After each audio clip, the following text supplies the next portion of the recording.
Arthur Louis Gembler was born on February 12, 1887, in San Antonio, Texas, the oldest of 6 children born to J.C. and Rose Gembler. The Gemblers were one of the oldest families in Texas, and they owned a sprawling farm on St. Hedwig Road in Bexar County, where Arthur grew up. By his late teens, Arthur was managing the family farm, and when America entered the First World War, he enlisted in the Army as a private on September 19, 1917.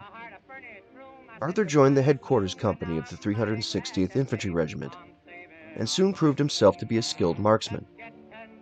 He was made a sniper, and on June 14, 1918, Private Gembler boarded the RMS Olympic, one of the Titanic's 2 sister ships, in New York City, and shipped out for France. Upon their arrival, the 360th was assigned to the 90th Division, and just a few months later, on the night of August 21, 1918, the 90th relieved the 1st Division in the Césaret sector. For the first time, Private Gembler was taking his turn on the front lines, and the morning of August 22nd found him gazing upon the villages of Vitonville and Noret, a burial ground for the thousands of French soldiers whose repeated attempts to storm its fortifications had been beaten back just 1 year before their arrival. Headquarters, 360th Infantry, 90th Division, August 25, 1918. Dear Sister, today is Sunday, and a fine clear day after a rainy Saturday. The sky is full of planes, both Allied and German, and they are having some lively scrapes up there with their machine guns. And every chance they get, the anti-aircraft guns from behind the lines open up on them with their guns, and make them quit the neighborhood in a hurry. I've seen shells explode next to airships overhead, and make them do some fancy stunts trying to get out of range, but I haven't seen one actually put out of commission yet. We have been in the front line trench for a couple of days now, and business gets quite lively at times, especially at nights. They try to keep us up with an almost continuous fire of some kind or another. The other day one of their heavies came down near where we are, striking at the base of an old tree stump about 2 feet in diameter. Where that stump had been, there is now a hole about 6 foot deep and 8 foot wide, right down into the white 'dobe rock. All about us are tree stumps which have been cut down by shell fire, some close to the ground, and others as high as 30 feet above the ground. Those still left standing are almost stripped of their bark, and have most of their branches cut off. The Germans' first line is only a couple of 100 yards away, and between us and them there is what's called no man's land, which is nothing more than a strip of scarred-up trees, which once was a forest of fine big trees. Hoping you are all well when I hear from you next. I am your brother, Private Arthur L. Gembler. Until September 11th, the regiment remained on the front line near Jezenville, alert to the possibility of attack while they carried out day and night patrols. It had already become apparent that the plans of the First American Army centered on the eradication of the St. Mihiel salient, which since 1914 had penetrated menacingly into French territory, dangerously close to important avenues of communication.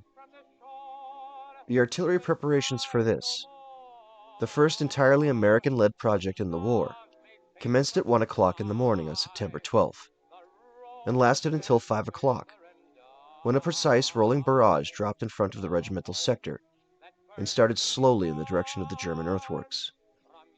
The 360th Infantry, reinforced by the Regimental Machine Gun Company, the 1-pound cannon platoon of Headquarters Company, and a detachment of engineers, hopped out of the advanced trenches and followed the line of exploding shells.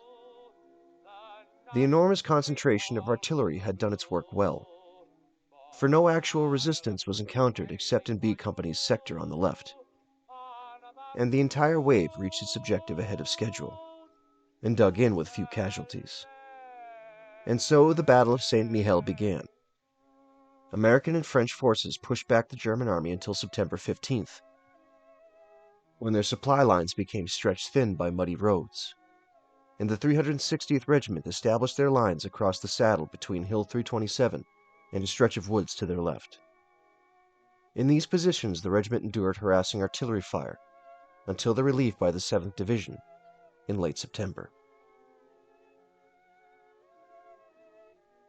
September 28th, 1918.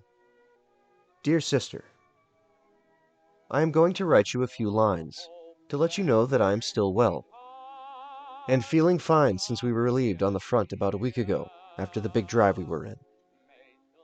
I have spent several nights in a real house, in a dry bed with a roof over me, and it certainly feels fine. Although several miles behind the present front lines, we are by no means out of reach of their big guns. For only the other night they threw shells from their long-range guns into this town, and made me take to the bomb-proof cellars, for some of them dropped dangerously close by. But since the big noise we went through during and immediately after the big drive, they have to drop them pretty close to make us take to the cellars. The other day we were given a real treat in the shape of a general cleanup. For after our stay, first in French and then in German dugouts, we had quite a collection of bugs, or vermin. Now to give us a cleanup and rid us of these crawlers, we were marched back several miles to another little town, where they have a cootie separation, or delousing station. After passing through the soap and suds and hot showers, we were given a complete outfit of clean clothes, and then marched back, ready for another turn at the front, where we may go at any minute. Since we pushed the Boche back, quite a few civilians have come back to live in their old homes, and some of them even opened up little stores, where they are doing a rushing business. Every time they get in some supplies and open up shop, we make a rush for the place, and buy up what they have. The most of what they have is beer and wine, but I have been soured out on sour wine long ago, and can't hardly stand the looks of it. But I like the beer, and I can just get it, especially if I have to argue over the price of it with one of those red-faced winehouse girls, for the price don't ever seem to be the same. They have a great variety of pennies, most of them as big as dollars, and representing all of the Allied countries, and even some of the neutrals. Now with this variety of money, it almost takes a Chicago lawyer to figure out the price of what he is buying. Most of their money is of paper of 10 and 20-cent pieces, and every state or province has its own money. And if you carry a pocket full of this small paper change from one place to another, you have trouble to spend it, unless you want to spend it at a discount. Hoping to hear from you soon, and hoping you are all well. I am as ever your brother, Private Arthur L. Gembler. When the 360th Regiment was relieved on the St. Mihiel front, it marched to the area around Toul and rested for several days.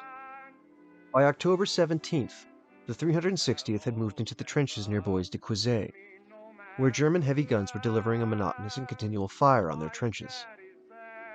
The Germans had been driven out of the positions Gembler and the men of the 360th now occupied just a few days earlier, and the unburied dead still littered the woods. The 360th was preparing to attack and capture a wooded ridge to their front. And on November 1st, just a few hours before the attack was scheduled to start, German artillery began striking the entire regimental sector, and many casualties were suffered.